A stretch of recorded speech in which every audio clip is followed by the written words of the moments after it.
And since we are on that topic, I want to talk about this sort of idea of stimulus and building blocks, right? So where it comes to muscle, we've talked about the protein sink before. We've talked about your body needs to take in a certain amount of protein that's above this sort of threshold that tells your body to build and maintain rather than lose muscle. Because when you get below that number, below that level, you're not having enough building blocks to regenerate the muscle. Because of course your body is always turning over cells, always turning over muscle. It's building and breaking and building is the two terms that we do use.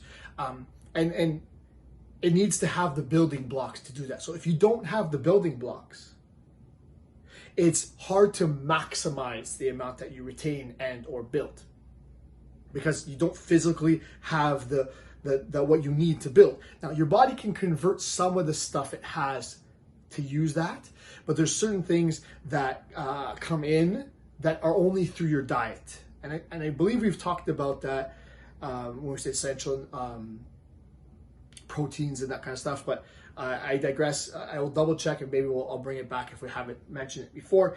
But again, you need the building blocks. You need the tools, but you also need the stimulus. You also need to tell your brain and your body that I'm using this muscle. So focus on building it and putting the building blocks here. And this is why specifically you can build certain parts of your body more than others. It's because your body's signaling the use there, and it's using the building blocks that are coming in specifically for that muscle that you're using.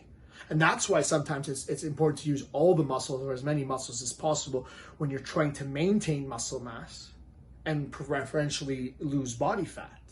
Same goes if you want to build certain parts of your body. You're going to build by doing exercises. That's the signal. But you also need the building blocks. You need the energy coming in.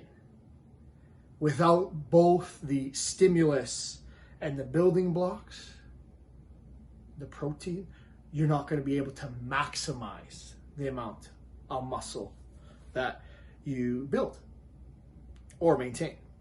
Now, of course, being in a calorie deficit and calorie surplus helps to speed it up or slow it down.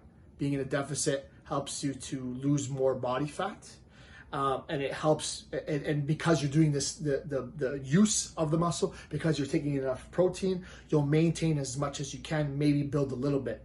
But if you really want to maximize the amount that you build, you need to get into a calorie surplus.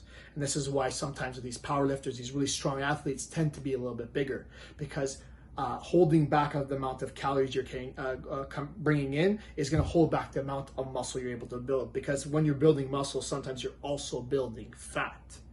But you don't have to worry about that. All I want you to worry about today is remember that you need the stimulus, you need to use the muscles, and you need the building blocks. You need the protein, adequate amounts to come in and help you to maximize this result for yourself.